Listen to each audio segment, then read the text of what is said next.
देखिए 11-12 इससे पिछले जो 10 तक सवाल बताए हैं उसी टाइप का है।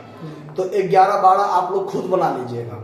अब 13 हम बता रहे हैं तो 14-15 ये सब सेम उसी प्रकार से है। तो पहले 13 देखिए, आगे नहीं बनेगा तो देखेंगे। 13 नंबर देखिए, इसमें क्या है कि कहता है कि आपको लागत लेखों के अनुसार लाभ ज्ञात करना है, लाभ हानि खाता बनाना है, मतलब फाइनेंशियल बुक से भी प्रॉफिट आपको निकालना है, और फिर आपको रिकॉन्सिलेशन स्टेटमेंट बनाना है।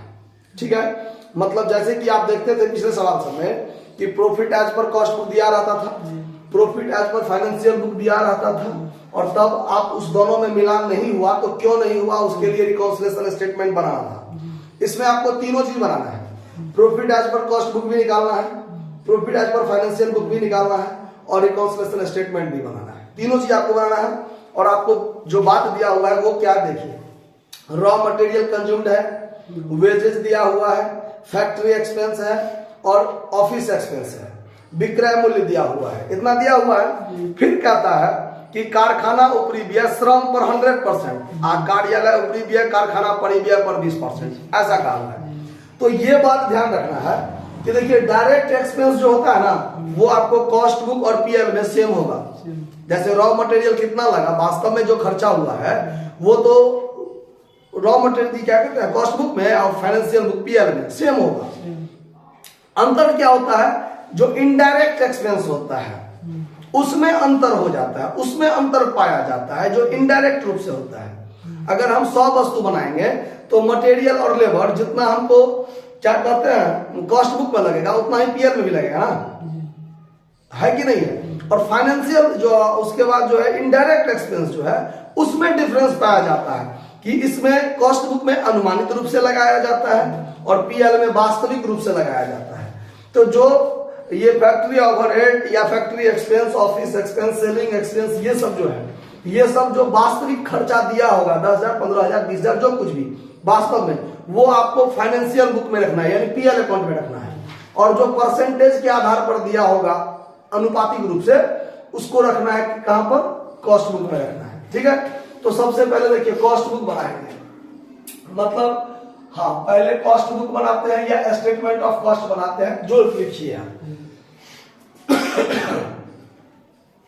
स्टेटमेंट ऑफ कॉस्ट ही लिखिए, स्टेटमेंट ऑफ कॉस्ट लिखिए। ठीक है, ये कैसे बनता है आपको पता है, पार्टिकुलर अमाउंट लिख लीजिएगा। सबसे पहले रॉ मटेरियल, तो रॉ मटेरियल कितना लगा, 14,600 लगा, 14,600 लगा। उसके बाद आपको लेबर है, लेबर या वेज वो कितना है, 23,200, 23,200 लेबर या वेजेस जो लिखा हो। तो दोनों को जब आप जोड़ दीजिएगा तो आपको निकल जाएगा प्राइम कॉस्ट। ये सब तो आप पहले से पढ़े हैं, तो ये हो जाएगा आपको 3,7,800। इसमें आपको ऐड करना है फैक्ट्री ओवरहेड, फैक्ट्री ओवरहेड। और ये जो आपको परसेंटेज आधार पर दिया हुआ है श्रम का 100%, तो ये जो श्रम है ना आपका 23,200, वही 23,200 यहाँ हो जाएगा 100% ऑफ वेजेस। आया बात समझ में कि कोई दिक्कत।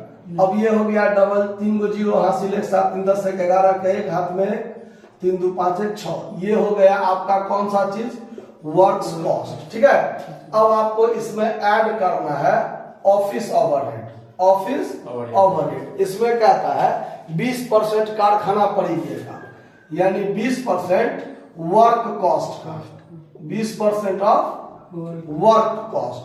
तो ये जो वर्क कॉस्ट है इसी का 20%, तो 12,200 हो जाएगा। तो ये हो गया आपको 73,200। क्लियर है, आगे कुछ नहीं दिया हुआ है, तो यही टोटल कॉस्ट। इसमें आपको ऐड कर लेना है प्रॉफिट, तो अंतर की राशि जो होगा वो क्या हो जाएगा, सेल्स हो जाएगा। तो सेल्स कितना हो जाएगा, 88,400, 88,400, यही है ना। तो अब इस दोनों का जो अंतर होगा वो होगा प्रॉफिट। ये 200, ये हो जाएगा 5, और ये हो जाएगा 1, होगा कि नहीं होगा। 15,200, इसमें कोई दिक्कत नहीं है। इसके बाद आपको बनाना है trading and PL, trading and PL account. इसमें आपको क्या बनाना है देखिए, तो दोनों को अलग अलग आप कर भी सकते हैं और नहीं भी कर सकते हैं, क्योंकि ज्यादा बात है नहीं। ग्रॉस प्रॉफिट का हमको थोड़ी ना जिक्र करना होता है, इसीलिए सारा आइटम इसी में डाल देंगे। तो इसमें आपको हो जाएगा रॉ मटेरियल, तो रॉ मटेरियल कितना है 14,600 होवे करेगा। टू वेजेज 23,200 हेवे करेगा। सेल्स दिया हुआ है बाय सेल्स 88,400, ये तो सेम ही होगा, इसमें भी अंतर नहीं होगा।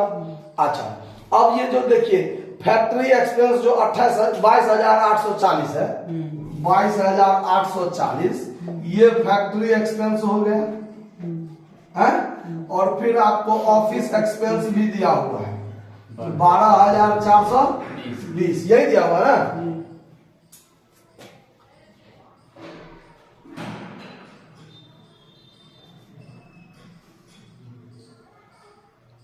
12,420 और 22,840, ठीक है ना। हाँ हो गया।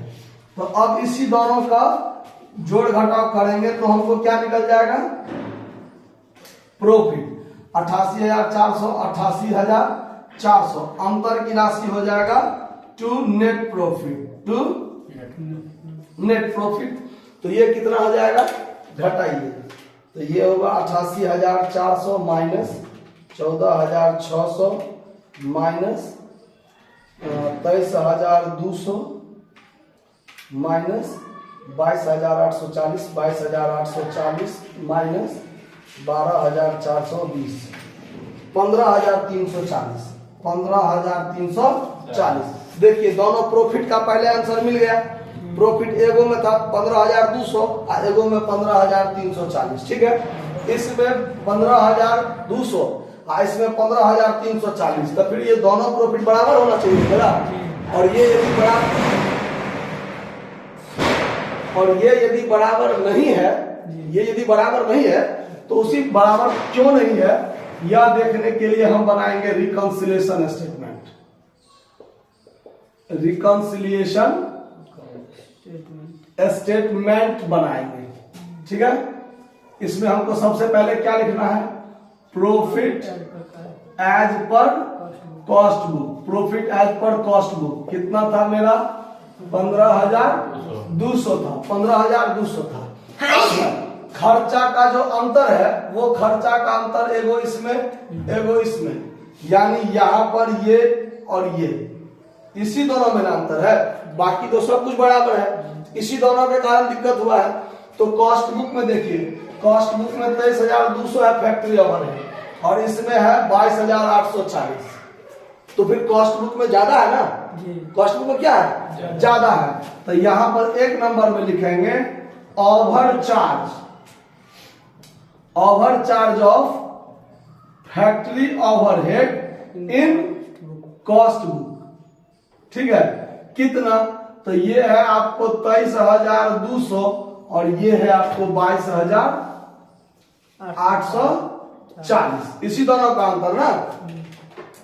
तो 23,200 माइनस 22,840, 360 रुपया। तो ये 360 रुपया क्या होगा, खर्चा इसमें ज्यादा है तो ज्यादा को जोड़ो। और फिर दूसरा नंबर 12,200 और 12,420, ये दोनों में डिफरेंस है। तो इसमें कम है, इसमें क्या है कम है और इसमें ज्यादा है। तो कॉस्ट बुक में कम है ना, तो कम को कम करो। तो लिखेंगे under charge of office overhead in cost book कितना। तो अब देखिए इसमें है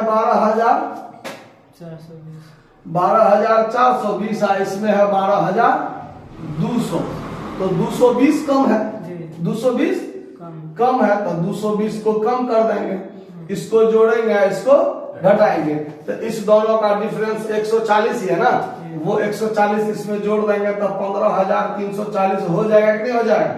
तो ये हो जाएगा आपका प्रॉफिट एज पर फाइनेंशियल समझ में आया बात? ये हमको इतना का बराबर मिल गया ना, तो रिकॉन्सिलेशन स्टेटमेंट क्लियर हो गया ना कि इसी दोनों के कारण हमें क्या आया था, हमारे प्रॉफिट में डिफरेंस आया था।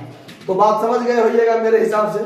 तो आप लोग 14, 15 और 16 इसी टाइप का सेम टाइप का सवाल है, आप लोग बनाने का प्रयास कीजिएगा, नहीं बनेगा तो फिर देखेंगे। नोट कर लीजिए।